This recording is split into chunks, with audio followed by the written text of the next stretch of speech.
জীবনের তরে যতবার জুমার দিন আসবে এই 5টা আমল সারা জীবন নিয়মিত আঁকড়ে ধরবেন, আমল করবেন। যারা নিয়ত করতেছেন হাত তোলেন।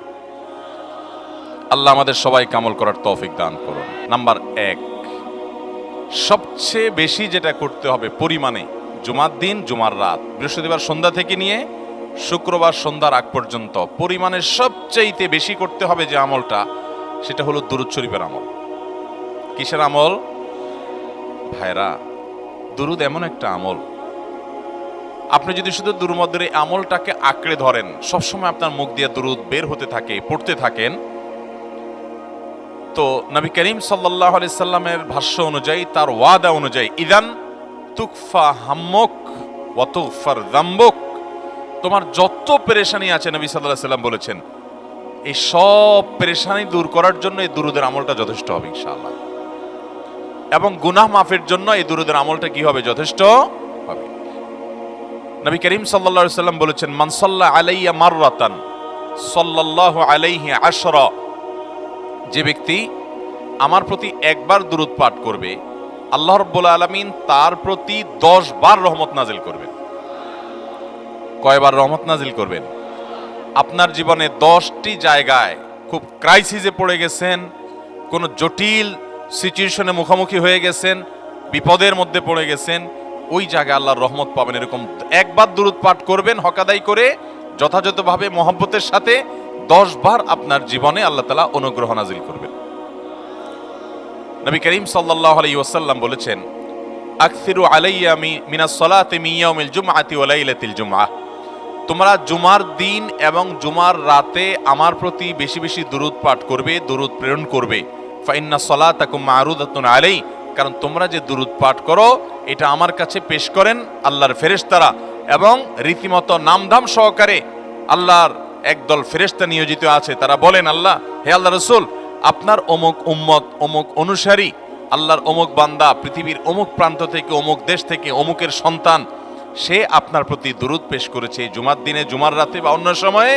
এটা নবী করিম সাল্লাল্লাহু আলাইহি সাল্লামের কাছে রিপোর্ট দেওয়া হয় আল্লাহর নিযুক্ত ফেরেশতাদের মাধ্যমে। আপনি যখন দুরূদ পাঠ করবেন, আপনার ভিতরে এই ফিল হবে যে আমি দুরূদ পাঠ করছি, আর আমার নবীর কাছে এটা উপস্থাপিত হচ্ছে আমার নাম ধাম, আমার রিপোর্ট সহকারে। এই জন্য শুক্রবার দিন এবং রাত, অর্থাৎ বৃহস্পতিবার সন্ধ্যা থেকে নিয়ে শুক্রবার সন্ধ্যা পর্যন্ত এই 24 ঘন্টার মধ্যে নবী করিম সাল্লাল্লাহু আলাইহি সাল্লামের ভাষ্য খেয়াল করেন, আকসিরু আলাই, ওলামায়ে কেরাম জানেন নবী আলাইহিস সালাম সাধারণত কোনো আমল পরিমাণে বেশি করতে বলতেন না। পরিমাণে বেশি করতে বলার মতো আমল খুব কম ইসলামে। গোটা কোরআন যদি খোলেন আপনি, পরিমাণে অধিক করতে বলা হয়েছে এরকম আমল খুব বেশি পাবেন না। তোমরা বেশি বেশি করে নামাজ পড়ো, বেশি বেশি করে রোজা রাখো, এরকম কথা কোরআন হাদিসে নাই।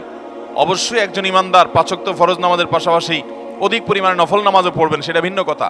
কিন্তু কোরআনে বেশি পরিমাণে আল্লাহর জিকির করার কথা বলা হয়েছে। আর নবী করিম সাল্লাল্লাহু আলাইহি সাল্লাম বৃহস্পতিবার সন্ধ্যা শুরু হলে শুক্রবার সন্ধ্যার আগ পর্যন্ত বেশি পরিমাণে করতে বলেছেন যে কাজটা, সেটা হলো দুরূদ শরীফের আমল। অতএব ভাইরা আমার, বৃহস্পতিবার সন্ধ্যা থেকে নিয়ে শুক্রবার সন্ধ্যা পর্যন্ত, আপনি দোকানদার মানুষ, বৃহস্পতিবারে ব্যবসা করছেন, দোকানদারি করছেন, কোনো অসুবিধা নেই। আপনার অবসর সময়গুলোতে মুখ দিয়ে দুরূদ পড়তে থাকবেন। দুরূদের মধ্যে সবচেয়ে শ্রেষ্ঠ দুরূদ হলো নামাজে যেটা পড়েন, দুরূদ ইব্রাহিম, আল্লাহুম্মা সাল্লি আলা মুহাম্মদ ওয়া আলা আলি মুহাম্মদ কামা সাল্লাইতা আলা ইব্রাহিম ওয়া আলা আলি ইব্রাহিম ইন্নাকা হামিদুম, আল্লাহুম্মা বারিক আলা মুহাম্মদ ওয়া আলা আলি মুহাম্মদ কামা বারাকতা আলা ইব্রাহিম ওয়া আলা আলি ইব্রাহিম ইন্নাকা হামিদুম। তাহলে দুরূদের এই আমলটা, এটা করার জন্য আল্লাহ তাআলা এমন সহজ করে দিয়েছেন যে ওযুর প্রয়োজন নাই। আপনার ওযু নাই, তারপর আপনি দুরূদ পাঠ করতে পারবেন। এবং আপনি এই বড় দুরূদ পড়ার মতো সময় নাই, তো আপনি একেবারে সবচেয়ে সংক্ষিপ্ত দুরূদ পড়েন সাল্লাল্লাহু আলাইহি ওয়াসাল্লাম, তাতেও দুরূদ পাঠের সওয়াব পাবেন। চেষ্টা করব তো ইনশাআল্লাহ। শুক্রবার আসবে, দুরূদ বেশি বেশি করে পাঠ করব। আপনি দোকানে কাজ করেন, আপনার দোকানে আপনার সহকর্মী আরো কাজের লোক আছে, আপনি সবাইকে স্মরণ করাবার জন্য নিজে জোরে জোরে দুরূদ শরীফ পড়বেন এবং বলবেন যে শুক্রবার শুরু হয়ে গেছে, সবাই দুরূদ শরীফের আমল করো। ভাইরা আমার, আমি আমার জীবনের কথা বলতে পারি। আমার জীবনে ওই যে হাদিসের উপরে ইয়াকিন এবং বিশ্বাস আলহামদুলিল্লাহ ছিল, আমার জীবনে আমি অনেকবার দেখেছি এরকম জটিল পরিস্থিতি হয়েছে যে দেয়ালে পিঠ থেকে গেছে, নড়ার জায়গা নাই, আর কোন আপাত দৃষ্টি থেকে এই বিপদ থেকে উদ্ধারের কোনো পথ নাই। দুরুদ, ইস্তেগফার, দোয়া ইউনুস, এই 3 আমল পাশাপাশি ইয়াজাল জালাল ওয়াল ইকরাম, এই 4টা জিনিসকে এমন ভাবে ধরছে, বিশেষ করে দুরুদ, স্পেশালি সারাক্ষণ দুরুদ। আল্লাহ রাব্বুল আলামিন এমন ভাবে সহযোগিতা করেছেন, এমন ভাবে উদ্ধার করেছেন যে কল্পনা করলে অবাক লাগে এখন যে এটা কিভাবে সম্ভব। ভাইরা আমার, এক সাহাবী নবী করিম সাল্লাল্লাহু আলাইহি ওয়াসাল্লামের কাছে এসে বলছে, ইয়া রাসূলুল্লাহ, আমি যে দোয়া করি এই দোয়ার মধ্যে আমি নিজের জন্য করব, আমার ছেলে মেয়ের জন্য করব, অনেক কিছু করব, এটা সেটা, রিজিক চাইবো, সুস্থতা চাইবো, অনেক কিছুই তো আল্লাহর কাছে চাইবো। আপনি তো আল্লাহর রাসূল, আপনার জন্য দোয়া করলে আমাদেরই লাভ, একবার দোয়া করলে আল্লাহ 10 বার রহমত নাজিল করবেন, তো আপনার জন্য আমার দোয়ার ভিতরে কত পার্সেন্ট রাখবো? সাহাবী বারবার বিভিন্ন পার্সেন্টেজ বলছিলেন যে 3 ভাগের 1 ভাগ আপনার জন্য রাখি ইয়া রাসূলুল্লাহ, অর্ধেক রাখি, আরো বেশি করে রাখি। তিনি যত বলছেন নবী করিম সাল্লাল্লাহু আলাইহি সাল্লাম আরো বাড়ানোর জন্য তাকে উৎসাহ দিচ্ছিলেন। এক পর্যায়ে যখন তিনি বললেন, ইয়া রাসূলুল্লাহ, আমি আমার কোন দোয়ার সবটুকু যখন আপনার জন্য নিবেদন করব, আমি কোন একবার যখন দোয়া করব, দোয়া শুধু আপনার জন্যই করব যখন, অর্থাৎ পিওর দুরূদ যখন পড়ব, নিজের জন্য আর কিছু চাইব না, শুধু আপনার জন্যই যদি চাই কোনোবার, তাহলে তখন নবী করিম সাল্লাল্লাহু আলাইহি সাল্লাম বলেছেন, ইদান তুকফা হাম্মুক ওয়া তুগফার যামবুক, তাহলে তোমার সকল পেরেশানি থেকে উদ্ধারের জন্য এই দুরূদটাই যথেষ্ট হয়ে যাবে, এবং তোমার সকল গুনাহ মাফের জন্য এটা যথেষ্ট হয়ে যাবে। মোহতারাম হাজরিন, দুরুদের আমলটা এত সুন্দর আমল, কিন্তু আবার তাড়াহুড়া করে পড়বেন না, সাল্লাল্লাহু আলাইহি সাল্লাম সাল্লাল্লাহু আলাইহি সাল্লাম সাল্লাল্লাহু আলাইহি সাল্লাম সাল্লাল্লাহু আলাইহি সাল্লাম সংখ্যা বাড়ানোর জন্য হুলস্থুল করে পড়লেন না, মুহাব্বতের সাথে সাল্লাল্লাহু আলাইহি ওয়াসাল্লাম সাল্লাল্লাহু আলাইহি ওয়াসাল্লাম আল্লাহুম্মা সাল্লি আলা মুহাম্মদ, অর্থ বুঝে বুঝে আল্লাহুম্মা সাল্লি আলা মুহাম্মদ মানে কি, আল্লাহ আপনি মুহাম্মদের প্রতি শান্তি বর্ষণ করুন। আরে ভাই, মুহাম্মদ সাল্লাল্লাহু আলাইহি সাল্লামের প্রতি আল্লাহ তাআলা শান্তি এমনি বর্ষণ করবে, আপনি আমি দোয়া করলেও করবে, না করলেও। কিন্তু মাঝখান থেকে আমরা, ভাইরা আমার, কোন বড় কর্মকর্তার কাছে আপনার কোনো কাজের ঠেকা আছে, কর্মকর্তার ওই ছেলেটার আপনি দেখছেন যে খাচ্ছে না, আপনি যদি বলেন, স্যার ছেলেটা খাচ্ছে না স্যার, একটু ডাক্তার দেখান স্যার, এভাবে তো বাঁচবে না, ওর কষ্ট হচ্ছে স্যার, আপনি বললেও উনি ওনার ছেলের দিকে কেয়ার করবে, কিন্তু আপনি এটা বলার কারণে তার নৈকট্য পাবেন কি পাবেন না, তার সিম্প্যাথি পাবেন কি পাবেন না। আরশে আজিমের মালিক তার হাবিবকে এত মহব্বত করেন, তিনি তার হাবিবের প্রতি এমনিতেই রহমত নাজিল করবেন, তাকে বিভিন্ন মর্যাদা আগে থেকেই দেওয়ার ঘোষণা দিয়ে রাখছেন, কিন্তু আপনি আমি দোয়া করলে আল্লাহ তাআলা তার মাধ্যমে আমাদের ভাগ্যকে সুপ্রসন্ন করে দিবেন। দুরুদের আমলকে জীবনের তরে আঁকড়ে ধরবেন ভাই, শুধুমাত্র জুমার দিন আর জুমার রাত না, সব সময় অধিক পরিমাণে। এরাবিয়ানদের মধ্যে আমলটা খুব বেশি আছে, তাদের দেখবেন তারা 2টা আমল, মুখে 2টা আমল, ভালো মন্দ তাদের মধ্যেও আছে, কিন্তু এই 2টা আমল তাদের মধ্যে খুব ভালো। বেশিরভাগ মানুষই দেখা যায় অবসর সময়ে আস্তাগফিরুল্লাহ, ইস্তিগফার করছে অথবা দুরুদের আমল করছে। আমাদের অবসর সব সময়গুলো নিয়ে গেছে মোবাইল ফোন। ভাইরা আমার, 4 বছর, 5 বছর, 6 বছর, 7 বছর, 10 বছর ধরে মোবাইল টিপতেছেন, ফেসবুক টিপতেছেন, ইউটিউব টিপতেছেন। বুকে হাত দিয়ে আমাকে জবাব দেয়া লাগবে না, নিজের বিবেককে একটু জবাব দেন। এই 10 বছর ফেসবুক, ইউটিউব, টিকটক, হোয়াটসঅ্যাপ টিপে আপনার অর্জন কি হয়েছে একটু হিসাব মিলান। এই যে স্ক্রল করতেছেন আঙ্গুল দিয়া, ঘন্টাকে ঘন্টা এই আঙ্গুল দিয়ে টানছেন টানছেন, নিচের দিকে যাচ্ছেন স্ক্রল করে ফেসবুকে, ইউটিউবে, একের পর এক, আপনার জীবনে অর্জনটা কি হয়েছে বলেন? ভাইরা আমার, এই মোবাইলের নিয়ন্ত্রণ করতে হবে, প্রয়োজনে ব্যবহার করতে হবে, কিন্তু এটাকে অনিয়ন্ত্রিত ব্যবহার করা যাবে না। একেবারে যখন তখন সারাদিন টিপাটিপি করলেন, আজকাল তো পোলাপান টয়লেটে গেলেও নিয়ে যায়। আল্লাহ তাআলা আমাদেরকে এই রোগ থেকে বেঁচে থাকার তৌফিক দান করুন। ভাইরা আমার, জীবনটাকে পরিবর্তন করতে হয়, সারা জীবন তো একরকম থাকলে হবে না। বহুত পাগলামি করেছি, আসুন নিজেকে সংশোধন করি। তাহলে জুমার দিন উপলক্ষে 1 নম্বরের আমল বলেছি, বেশি বেশি কোন আমল করতে হবে? সারা জীবন মনে রাখবো তো ইনশাআল্লাহ। বাসা বাড়িতে পরিবার লোকদেরকে মনে করাবো তো ইনশাআল্লাহ। আমি আমার ড্রাইভার থাকুক, আমার ছেলে মেয়ে থাকুক, আমার পরিবারের লোক থাকুক, আমি আমার কথা আপনাদের বলি উৎসাহের জন্য, যে জুমার দিন শুরু হয়ে গেলে আমি, শুধু আমি না, আমার পরিবার অন্যান্যরাও একে অন্যকে আমরা স্মরণ করে দিই। কে কে দুরূদ পড়তে কতবার পড়ছো, কেউ পড়ছে কিনা একবারও, সন্ধ্যা হয়ে গেছে, অনেক হয়ে গেছে, সবাই শুরু করি, আমলটা করবো তো ইনশাআল্লাহ। নাম্বার 1। নাম্বার 2, জুমার দিন উপলক্ষে অন্য যে কোনো দিনের চাইতে জুমার দিন অর্থাৎ শুক্রবারের ফজর নামাজ পুরুষরা মসজিদে জামাতের সাথে পড়বেন, জামাতের সাথে পড়ার নিয়ত করবেন পাক্কা, কারণ অন্য যে কোনো দিনের ফজরের নামাজ না, শুধুমাত্র যত নামাজ আছে নবী করিম সাল্লাল্লাহু আলাইহি সাল্লাম বলেছেন আফদালুস সালাওয়াতে ইনদাল্লাহ, আল্লাহর কাছে দুনিয়ার সব নামাজের মধ্যে, 5 ওয়াক্ত সাধারণ নামাজগুলোর মধ্যে সবচেয়ে উত্তম নামাজ হলো সলাতুল ফজরে মাআল জামাআতে ইয়াউমাল জুমআহ, জুমার দিন ফজরের নামাজ জামাতের সাথে আদায় করা হলো যত নামাজ আছে এর মধ্যে সবচেয়ে শ্রেষ্ঠ নামাজ। তাহলে জুমার দিনে এই বিষয়টা বিশেষভাবে খেয়াল রাখবো, জুমার দিন ফজর নামাজটা পুরুষরা কোথায় পড়বো, এবং সেটা বৃহস্পতিবার থেকে পরিকল্পনা শুরু করবো যে কালকের ফজর নামাজ যাতে কোনো অবস্থাতে আমার মিস না হয়। আমাদের আখিরাতের ব্যবসা এটা ভাই, আখিরাতের কারেন্সি সংগ্রহ করা। যত খুঁটে খুঁটে ভালো ভালো আমলগুলো করবেন, আপনার আমল নামাতে আমল সওয়াব জমা হতে থাকবে। চেষ্টা করবো তো ইনশাআল্লাহ। আমাদেরকে শয়তান অন্যদিন ফজরের নামাজ পড়ার সুযোগ হলেও শয়তান এমন ভাবে আমাদেরকে ধোঁকা দেয়, শুক্রবারে ফজরটা পড়াটা সবচেয়ে বেশি কঠিন হয়ে যায়। কেন জানেন? কারণ ইবলিস তো জানে হাদিস, আপনি জানেন না, হয়তো অনেকে হয়তো আজকে শুনছেন, আমি কোনো হাদিস না জানতে পারি, ইবলিস ঠিকই জানে যে ফজর নামাজ এই দিন যদিও জামাতের সাথে ফজর পড়ে ফেলায় তাহলে তোর আখিরাতের ব্যবসা অনেক দূর আগে যাবে।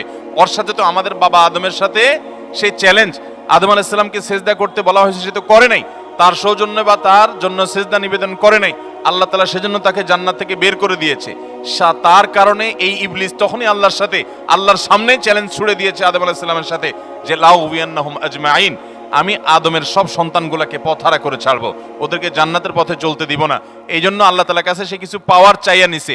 এর ভিতরে একটা হলো কিয়ামত পর্যন্ত হায়াত পাবে, আরেকটা হলো আমাদের রগের সাথে সে মিশতে পারে, রক্ত প্রবাহের সাথে মিশতে পারে, শরীরের মধ্যে প্রভাব সৃষ্টি করতে পারে, আমাদেরকে দুর্বল করতে পারে, মন্দ দিকে টানতে পারে, ভালো কাজ যেন না হয় মনে মনে কুমন্ত্রণা সৃষ্টি করতে পারে। এই পাওয়ার সে নিয়ে এসেছে। এই জন্য তার সাথে আমাদের চ্যালেঞ্জ। সে হাদিস জানে যে জুমার দিন ফজর পড়লে আমাদের অনেক লাভ হয়ে যাবে। এই জন্য সে বৃহস্পতিবার রাতে, অন্য দিন যদি আপনি 10টা 11টা বা 11:30টায় ঘুমান, 12টায় ঘুমান, জুমার দিন অর্থাৎ বৃহস্পতিবার দিবাগত রাতে আইসা ইবলিস বলে, আরে পাগল হইছস, কালকে হলো শুক্রবার, দোকানদারি নাই, ব্যবসা নাই, চাকরি নাই, মহিলাদেরকে বলে কালকে পোলাপানের স্কুল নাই, মাদ্রাসা নাই, আজকে একটু টক শো, মিষ্টি শো, নাটক, সিনেমা, ইউটিউব, ফেসবুক, ওয়াজই শুন অন্তত। শয়তান কি বলে, ঠিক আছে তো যদি এত ফিল্ম দেখতে মনে না চায়, তো যদি মুসলমান হস, নেককার হস, তো ঠিক আছে অমুক হুজুরের ওয়াজ শুন। এই হুজুরের ওয়াজ শোনাত লাগাই দিয়ে রাত 1টা 2টা পর্যন্ত পার করে দিল। এরপরে ফজর নামাজ ওর জামাতের সাথে মিস, শেষ। ভাইরা আমার, প্রত্যেক বৃহস্পতিবার আসলে সন্ধ্যার সময় প্রতিজ্ঞা করব, সপ্তাহের অন্য দিন যদি আমার ত্রুটি বিচ্যুতি হয়ও আমি সেটাকে কারেকশন করার চেষ্টা করব, কিন্তু শুক্রবার ফজরটা পুরুষ হিসাবে আমি জামাতের সাথে পড়বই পড়বো। তার জন্য রাতে আগে আগে শোবো, ডাবল ট্রিপল অ্যালার্ম দিয়ে শোবো, অন্য নামাজি বন্ধুকে বলবো ফোন দিয়ে ডেকে দিবি, একে অন্যের সহযোগিতা করব, কিন্তু ফজরের নামাজ জুমার দিন ছাড়বো না ইনশাআল্লাহ। ঠিক আছে তো? কয়টা আমল হলো? 2টা। মনে রাখবেন তো ইনশাআল্লাহ। আগামী বছর তো আমার মাহফিল আমি আর করব না, কিন্তু আগামী বছর যে মাহফিল করবেন সে আলোচককে আমি রিকোয়েস্ট করবো ইনশাআল্লাহ, আয়োজকরা এটার সবক যেন নেয় আগামী বছর। দিতে পারবেন তো ইনশাআল্লাহ? আমল যদি করেন তাহলে সবক ঠিকই দিতে পারবেন। ওই যে ভাই সবগুলো শুনে দিছে, কারণ আমল করেন। আচ্ছা, 3 নম্বর আমল হলো সূরা কাহাফ পড়বো। কোন সূরা পড়বো? সূরা কাহাফ। যারা কোরআন পড়তে পারেন না তারা শুনবেন, আর যারা পড়তে পারেন তারা নিজে পড়বেন। সূরা কাহাফ যদি জুমার দিন কেউ পড়ে, নবী করিম সাল্লাল্লাহু আলাইহি সাল্লাম বলেছেন এই সূরাটা তার জন্য নূর হবে, নূর, আলো আল্লাহর তরফ থেকে। কিয়ামতের ময়দানে ভয়াবহ গুটগুটে অন্ধকার হবে। কিয়ামতের একটা ভয়াবহ শাস্তি হলো অন্ধকারের শাস্তি। ভাইরা আমার, অন্ধকারের শাস্তি মানে এমন ভয়াবহ অন্ধকার হবে যে দুনিয়ার অন্ধকারের সাথে কোনো তুলনাযোগ্য নয়। সেই ভয়াবহ অন্ধকারে কিছু আমল আছে যে আমলগুলো মানুষের ওই অন্ধকারের মধ্যে আলোর কাজ দিবে। এর মধ্যে একটা হলো অজুর অঙ্গগুলো যদি কেউ ভালো করে অজু করে, সুন্দর করে ডলে ডলে যেন শুকনা না থাকে, উত্তম রূপে যদি অজু করে কেউ, পানি অপচয় না করে, পানি অল্প নেয় কিন্তু ডলে বেশি, সুন্দর করে যদি কেউ অজু করে, এই অজুর অঙ্গগুলো কিয়ামতের ময়দানে উজ্জ্বল হয়ে জলজল করে জ্বলতে থাকে এবং তার জন্য আলোর কাজ দেয়। সবাই যখন অন্ধকারের আযাবের মধ্যে নিমজ্জিত থাকে, হাহুতাশ করে, তখন এই ব্যক্তির এই আমলটা তার আলো ভূমিকা আসে। আর আরেকটা হলো এই সূরা কাহাফ। অন্য অনেক উলামা ইকরাম বলেছেন এর ব্যাখ্যা হলো সূরা কাহফ যদি কেউ এক বৃহস্পতিবারে পড়ে, পরের বৃহস্পতিবার পর্যন্ত, এক শুক্রবারে যদি পড়ে, পরের শুক্রবার আগ পর্যন্ত পুরো সপ্তাহব্যাপী তার ভিতরে নূর, ঈমানের নূর, তাকওয়ার নূর, ইলমের নূর, আমলের নূর, ভালো মানুষ হওয়ার নূর তার ভিতরে আল্লাহ তাআলা সৃষ্টি করে দিবেন। এই জন্য জুমার দিন সূরা কাহফ পড়বো তো ইনশাআল্লাহ। আলহামদুলিল্লাহ ভাই, আপনাদেরকে যে আমলগুলো করছি এগুলো আমি, আমার পরিবার সদস্য, পরিচিত, সহকর্মী, আমি চেষ্টা করি সবাইকে স্মরণ করানোর এবং আমল করার চেষ্টা করি। আপনাদেরকেও বলছি ভাই, জুমার দিন যেহেতু, অতএব আজকে জুমার দিন উপলক্ষে বলে যাচ্ছি, জুমার দিনের এই 14-15টা আমলের মধ্যে সামারি করে আমি 5টা আমল করে দিচ্ছি যে এগুলোর গুরুত্ব অনেক বেশি অন্য অনেকগুলো চাইতে, এগুলো বিশেষভাবে করব। তাহলে এর মধ্যে প্রথমটা চলে গেল দুরুদ বেশি বেশি করে পড়বো। দ্বিতীয়টা হলো জুমার দিনের ফজর নামাজ কোন অবস্থাতে জামাতের সাথে পড়া মিস করব না, কারণ নবী সাল্লাল্লাহু আলাইহি সাল্লাম বলেছেন সকল নামাজের মধ্যে সবচেয়ে সেরা, উত্তম, শ্রেষ্ঠ নামাজ অর্থাৎ ওয়াক্তিয়া নামাজের মধ্যে সবচেয়ে শ্রেষ্ঠ নামাজ হলো জুমার দিনের ফজরের নামাজ জামাতের সাথে পড়া। তাহলে মহিলারা কি করবে? মহিলারা পুরুষদেরকে উঠায় উঠায় মসজিদে পাঠিয়ে দিবে এবং সহযোগিতা করবে, তাহলে তার মাধ্যমে তারাও একই সওয়াব পেয়ে যাবেন। আর 3 নম্বর আমলে বলেছিলাম সূরা কাহফ, এটা নারী পুরুষ সবাই করবে বেশি বেশি করে, ঠিক আছে তো ইনশাআল্লাহ?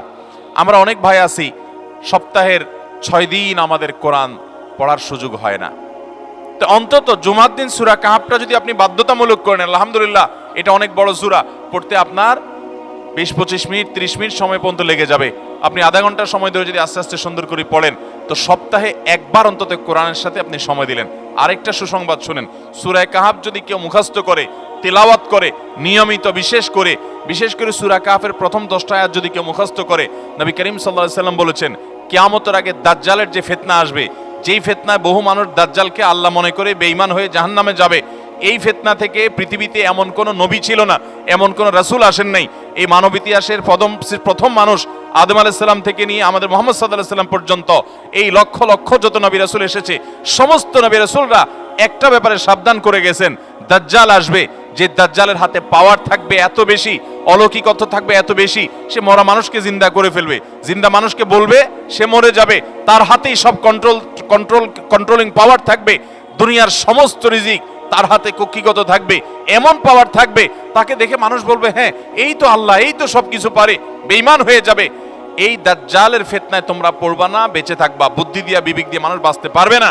দাজ্জালের ফিতনা থেকে বাঁচার জন্য সকল নবী রাসূলরা এই জন্য সাবধান করেছেন। আমাদের নবী সাল্লাল্লাহু আলাইহি সাল্লাম নামাজের শেষ বৈঠকে দোয়া মাসুরের জায়গায় একটা দোয়া পড়তেন, আল্লাহুম্মা ইন্নী আউযু বিকা মিন আযাবিন নার ওয়া আযাবিল কবর ওয়া আউযু বিকা মিন ফিতনাতিল মাহইয়া ওয়াল মামাত ওয়া আউযু বিকা মিন শাররি ফিতনাতিল মাসীহিদ দাজ্জাল। আল্লাহ, আপনার কাছে দাজ্জালের ফিতনা থেকে পানা চাই। 1450 বছর হয়ে গেছে, এখনো দাজ্জালের আবির্ভাব হয় নাই, হবে কিয়ামতের আগে। কখন হবে আল্লাহ ভালো জানেন, কিন্তু নবী সাল্লাল্লাহু আলাইহি সাল্লাম বলেছেন সূরা কাহফের প্রথম 10 আয়াত যদি কেউ মুখস্থ করে, তো এই ব্যক্তিকে আল্লাহ রাব্বুল আলামিন এবং যদি তেলাওয়াত করে, এই ব্যক্তিকে আমলের মাধ্যমে দাজ্জালের ফিতনা থেকে আল্লাহ বাঁচিয়ে রাখবেন। দাজ্জাল তো অনেক পরের কথা, কোথাকার কোন আল্লাহর প্রতি অবিশ্বাসী মুশরিক বা কাফের খেলোয়াড় একটু পায়ের ভেলকি দেখায়, লক্ষ লক্ষ কোটি কোটি মানুষ হুমড়ি খেয়ে তার ভক্ত হয়ে ইমানি চেতনা, আমলি চেতনা, তাকওয়া, তাহারাত সব খুঁয়ে বসে থাকে। আর সেখানে দাজ্জালের মতো এরকম মিরাকল, সব মিরাকল তার হাতে থাকবে। এরকম পরিস্থিতি যখন আসবে তখন মানুষ কি করবে? এখন এই যে তথ্য প্রযুক্তির উন্নতির এই সময়ে কত মুসলমানের সন্তান বেঈমান হয়ে যাচ্ছে, বিজ্ঞানরাই তারা আল্লাহ বানায় বসে থাকতেছে, আছে না নাই? ধারণামূলক বিষয়কে তারা চূড়ান্ত বিষয় বানিয়ে বসে আছে, বেঈমান হয়ে যাচ্ছে। এবং টাকার যে কারিশমা, টাকা দিলে সব হয়ে যায়, টাকা নাই তো কিছুই হয় না। এই জন্য বেঈমান হয়ে অনেকে বলে যে টাকাই নাকি দ্বিতীয় খোদা, নাউজুবিল্লাহ। ভাইরা আমার, দুনিয়ার এই ভেলকি কি দেখছি আমরা? কিয়ামতের আগে ভেলকি আরো অনেক দেখবে আমাদের পরবর্তী প্রজন্ম, আমাদের ছেলে মেয়েরা, নাতিপুতিরা আরো অনেক ভেলকি দেখবে। এমন ভেলকি দেখবে যে তাদের আল্লাহর প্রতি ঈমান আনা, আখিরাতের প্রতি বিশ্বাস করাটা কঠিন থেকে কঠিন হয়ে যাবে। এরকম পরিস্থিতি তৈরি হবে দুনিয়াতে। তথ্য প্রযুক্তির উন্নতির নাম দিয়ে, এটার নাম দিয়ে, সেটার নাম দিয়ে মানুষের জীবনযাত্রা সহজ হবে, কিন্তু এর মাধ্যমে মানুষের ঈমান দুর্বল হওয়ার অনেক সম্ভাবনা, সংখ্যা তৈরি হবে এবং শয়তান সেগুলো সৃষ্টি করবে। এই আশঙ্কা থেকে বাঁচার জন্য সূরা কাহফটা হলো মহৌষধের মতো। অতএব জুমার দিন প্রত্যেক শুক্রবারে সূরা কাহফ পড়ব তো ইনশাআল্লাহ। মায়েরা, বোনেরা, আমরা ভাইয়েরা যারা আছি, বাবারা যারা আছি, আল্লাহর ওয়াস্তে জীবনের তরে নিয়ত করে নেন আজকের মাহফিল থেকে জীবনে কখনো বৃহস্পতিবার সন্ধ্যা থেকে শুক্রবার সন্ধ্যার আগ পর্যন্ত আমার হাজার ব্যস্ততা থাকুক, সূরা কাহাফটা পড়া ছাড়া আমি কোনো কাজ করব না আমি আল্লাহর অনেক বান্দাকে ব্যক্তিগতভাবে জানি, আমি নিজেও এতটা গুরুত্ব দিয়ে করতে পারি না। অনেক বড় সরকারি কর্মকর্তা, অনেক বড় পদের নাম আমি বলবো না, আমাকে গরিবের পর ব্যক্তিগতভাবে আমি জানি উনি খুব সৎ মানুষ। সব মানুষ একরকম হয় না, সৎ মানুষ। উনি বললেন, ভাই মাগরিবের পরে আমার ফ্যামিলির সব বাচ্চা কাচ্চা সবাইকে আমি বলি, আমি ব্যস্ত থাকলেও বলি যে মাগরিবের পরে আগে সবাই সূরা কাহফটা পড়ে ফেলো, এরপর অন্য সব আমল। আমরাও চেষ্টা করবো না ইনশাআল্লাহ। কয়টা আমল গেল? 3টা, আর 2টা আছে। 4 নম্বর আমল হলো, দুনিয়াতে যত ফজিলতপূর্ণ আমল আছে এর মধ্যে সবচেয়ে বেশি ফজিলতপূর্ণ আমল এটা। খুব সহজ আমলটা, খুব সহজ, প্রত্যেক শুক্রবার আমরা এটা করতে পারি। আমলটা হলো, নবী করিম সাল্লাল্লাহু আলাইহি ওয়াসাল্লাম বলেছেন, মান বাক্কারা ইয়াউমাল জুমআতি ওয়াবতাকার, যে ব্যক্তি জুমার দিন আগে আগে ঘুম থেকে উঠবে, ভোরে ঘুম থেকে উঠবে, ওই যে ফজর নামাজ পড়তে হবে, যে তাহাজ্জুদ পড়তে পারলে আরো ভালো, এবং মসজিদে আগে আগে যাবে, তাহলে আগে আগে ঘুম থেকে উঠবে, সবাইকে বাসার ডেকে দিবে, আগে আগে ঘুম থেকে উঠাবে। ওয়াগাসসালা ওয়াগতাসাল, ফরজ গোসল হলে ফরজ গোসল করবে, উত্তম রূপে গোসল করবে, ভালো করে গোসল করবে জুমার দিন। ওয়ামাশা ওয়ালাম ইয়ারকাব, জুমার নামাজের জন্য পায়ে হেঁটে মসজিদে যাবে, বাহনে চড়বে না। কেউ যদি মাজুর হয় সে বাহনে চড়লেও চলবে, কিন্তু সাধারণ যারা সুস্থ আছেন পায়ে হেঁটে মসজিদে যাবেন, বাহনে চড়লেন না। জুমার দিনের কথা, জুমার নামাজের কথা। ওয়াদানা মিনাল ইমামে ওয়ালাম ইয়ালগু, ইমামের কাছাকাছি গিয়ে বসবে, দূরে না, যত কাছে যেতে পারে একদম সামনের কাতার ইমামের কাছাকাছি গিয়ে বসবে, কোনো অনর্থক কথা বলবে না, দুনিয়াবি কথা বলবে না, বেহুদি কাজ করবে না। ওখানে গিয়ে যতক্ষণ সময় পাবে জিকির, আজকার, তেলাওয়াত, তাসবিহ, দোয়া, রোনাজারি, কান্নাকাটি, বই পড়া, দিনী কাজ করা, এর মধ্যে সে কাটাবে নিজেকে। এই কয়েকটা কাজ যদি করে, তাহলে কাজ কয়টা হলো? আগে আগে ঘুম থেকে উঠা, ওই যে ফজর নামাজ জামাতের সাথে পড়া ইত্যাদি, গোসল করা উত্তম রূপে, আর পায়ে হেঁটে মসজিদে যাওয়া, বাহনে না চড়া। 4 নম্বর হলো ইমামের কাছাকাছি গিয়ে বসা, কোনো অনর্থক কাজ না করা। এই 4টা কাজ যদি কেউ জুমার দিনে করে, নবী করিম সাল্লাল্লাহু আলাইহি সাল্লাম বলেছেন, ওই ব্যক্তি বাসা থেকে মসজিদ পর্যন্ত যে আসলো, যতগুলো পা ফেলবে, যতগুলো স্টেপ ফেলবে, যতগুলো কদম দিবে, প্রতিটা কদমের বিনিময়ে আল্লাহ রাব্বুল আলামিন তার অ্যাকাউন্টে, তার আমল নামাতে 1 বছর রাত জেগে, সারা রাত জেগে তাহাজ্জুদ নামাজ পড়লে, এবং 1 বছর সারা দিন, প্রত্যেকটা দিন পুরো বছর জুড়ে নফল রোজা রাখলে যে পরিমাণ সওয়াব পাইতো, 1 বছর নফল রোজা, 1 বছর রাতভর জেগে তাহাজ্জুদের নামাজ পড়ার সওয়াব মাত্র একটা কদম ফেলার বিনিময়ে দিবেন। তাহলে আপনার বাসা থেকে যদি মসজিদে আসতে 100টা কদম হয়, 100 বছরের নফল নামাজ, 100 বছরের নফল রোজা, আপনি এটার সওয়াব আপনার অ্যাকাউন্টে জুমার দিন মাত্র 4টা কাজ করার মাধ্যমে আপনি পেয়ে যাবেন। এবং এটি অনেক হাদিস বিশ্লেষকগণ বলেছেন, কোরআন হাদিসে বহু ফজিলতের কথাই বলা আছে, এত বিপুল পরিমাণে, এত অধিক পরিমাণে সওয়াবের কথা যে কারো বাসা থেকে অনেকের আছে যেতে 500 স্টেপ পড়বে। 500 স্টেপ পড়লে কতটুকু হয়? সামান্য একটু জায়গা যেতে 500 কদম হয়ে যায়। অনেকের বাসা থেকে যেতে 500 কদম পড়ে, 300 কদম হয়। তো সে এই 500 বছর নফল নামাজ, নফল রোজা, রাত ভর দিন ভর করার সওয়াব, কন্টিনিউয়াসলি করার সওয়াব মাত্র এই মসজিদে গেল আসলো, এই 4টা শর্ত পূরণ করে সেটা সওয়াবটা পেতে পারে। যদি সপ্তাহে 4 জমা হয় তাহলে 4 বার 500 করে যদি হলো 2000 বছর, এভাবে তার আমল আমাদের সওয়াবের পাহাড় সে জমা করতে পারে শুক্রবারের ছোট্ট আমলটার মাধ্যমে। চেষ্টা করব না ইনশাআল্লাহ। আমি দেশে বিদেশে অনেক আল্লাহর বান্দাকে আমি শুনেছি, এ হাদিস আমি যেদিন থেকে জেনেছি, আমি চেষ্টা করেছি এটার আমল, এটার প্রচার মানুষের মধ্যে ছড়ানোর। আমি যখন সৌদি আরবে আজ থেকে আর অনেক বছর আগে, তখন কোনো এক বক্তব্যে আমি আমলের কথা বলেছি। আমার অনেক ভাইয়েরা দেশে বিদেশে দেখে বলছেন, ভাই আমলটা শুরু করেছি, আমার কাছে ভালো লাগে, আপনারাও আমলটা করবেন, অন্য আরেকজনকে শিখাবেন এবং দাওয়াত দিবেন। ঠিক আছে তো ইনশাআল্লাহ? তাহলে কয়টা আমল গেল? 4টা। 1 নম্বর গেছে বেশি বেশি দুরূদ পাঠ করা, 2 নম্বর হলো জুমার দিনে ফজর নামাজ জামাতের সাথে পুরুষরা পড়া, 3 নম্বর হলো সূরা কাহাফ পড়া, তেলাওয়াত করা, আর 4 নম্বর হলো এই 4 শর্ত পূরণ করে মসজিদে আগে আগে গিয়ে সুন্দর করে খুতবা শুনে চলে আসা, কোনো কথাবার্তা, খুতবা চলাকালীন সময় কোনো কথাবার্তা, অনর্থক কাজ না করা। 5 নম্বর এবং সর্বশেষ আমল হলো, জুমার দিনে একটা সময় আছে দোয়া কবুল হয়। দোয়া কবুলের যে সময়গুলো আছে এর ভিতরে অত্যন্ত ইম্পর্টেন্ট একটা সময় হলো জুমার দিন। শুক্রবারের একটা সময় সম্পর্কে নবী সাল্লাল্লাহু আলাইহি ওয়াসাল্লাম বলেছেন যে একটা সময় আছে শুক্রবারের, এই সময়ে বান্দা কোনো দোয়া করলে আল্লাহ তাআলা ফিরিয়ে দেন না, কবুল করেন। কিন্তু সময়টা যে ঠিক কখন, এটা হাদিসে নবী সাল্লাল্লাহু আলাইহি ওয়াসাল্লাম বলেন না, যাতে করে হয়তো আমরা সারা দিনেরই কম বেশি দোয়ার চেষ্টা করি। এই বিষয়ে মুহাদ্দিসগণ, হাদিস বিশ্লেষকগণ, পণ্ডিত ওলামায়ে কেরামগণ হাদিসের বিভিন্ন আকার ইঙ্গিতকে গবেষণা করে অ্যানালাইসিস করে এক একজন এক এক সময়ের কথা বলেছেন। তবে বেশিরভাগ ইমাম, বেশিরভাগ পণ্ডিত ওলামায়ে কেরাম, বেশিরভাগ আপনার ইসলামিক স্কলারগণের বক্তব্য হলো যে এই সময়টা হলো জুমার দিনের শেষ প্রহর, আসরের পর থেকে নিয়ে সূর্য ওঠার আগ পর্যন্ত এই সময়টা। অতএব আমরা জুমার দিনের 5 নম্বর আমল হলো বেশি বেশি করে সারাদিনই কম বেশি দোয়া করব। দোয়ার জন্য সবসময় হাত তোলাও জরুরি না, যদিও সাধারণ অবস্থায় দোয়ার জন্য হাত তোলা আদব, কিন্তু আপনি চলতে ফিরতে, উঠতে বসতে, কাজের ফাঁকে আপনি আল্লাহর কাছে মনে মনে দোয়া নিবেদন করবেন। অনেক চাওয়া আমাদের কাছে, আমাদের আল্লাহর কাছে আছে। ভাইরা আমার, নবী রাসূলুল্লাহ সাল্লাল্লাহু আলাইহি ওয়াসাল্লাম বলেছেন কারোর পায়ের জুতার ফিতাটা ছিঁড়ে গেছে হাঁটার সময়, এটার এমন কি, লাগালে ঠিক হয়ে যাবে। কিন্তু একজন ইমানদার ওইটার জন্য সে আল্লাহর কাছে সাহায্য চাইবে, আল্লাহ এটাও একটা বিপদ, একটা ছোট বিপদ থেকে অনেক কিছু ঘটে যায়, আপনি আমাকে উদ্ধার করেন। সে সবসময় আল্লাহর দিকে মনোনিবেশ করবে। নবী করিম সাল্লাল্লাহু আলাইহি ওয়াসাল্লামের পুরো জীবনকে যদি আপনি অ্যানালাইসিস করেন, আপনি অবাক হয়ে যাবেন। একটা বই আছে বাংলায়, বান্দার ডাকে আল্লাহর সাড়া, এটা বাংলা অনুবাদিত নাম। এই বইয়ের লেখক হলেন হিসনুল মুসলিমের যে রচয়িতা, উনি শেখ সাঈদ আল গাহতানী রহমতুল্লাহি আলাইহি। ওনার সোহবতে যাওয়ার, ওনার সান্নিধ্যে থাকার একাধিকবার খুব কাছাকাছি বসার সুযোগ আমার হয়েছে। সৌদি আরবের একজন বড় আলেম ছিলেন, দুনিয়া থেকে চলে গেছেন। তো ওনার লেখা বান্দার ডাকে আল্লাহর সাড়া, এই বইটা বেশ মোটা সোটা একটা বই। পুরোটা পড়বেন যে নবী করিম সাল্লাল্লাহু আলাইহি ওয়াসাল্লামের জীবনে যে কত রকমের দোয়া করতেন। আল্লাহ আজকার নামে একটা বই আছে ইমাম নববীর, এটাও বাংলা হয়ে গেছে অনুবাদ, আপনি পড়লে অবাক হয়ে যাবেন। ডক্টর খন্দকার আব্দুল্লাহ জাহাঙ্গীর রাহমাতুল্লাহ রাহে বেলায়েত একটা বই আছে দোয়া এবং জিকিরের, আপনি অবাক হবেন যে কি পরিমাণ দোয়া এবং জিকির নবী সাল্লাল্লাহু আলাইহি ওয়াসাল্লাম জীবনে পড়তেন। ঘুম থেকে ওঠার সময় দোয়া আছে না নাই?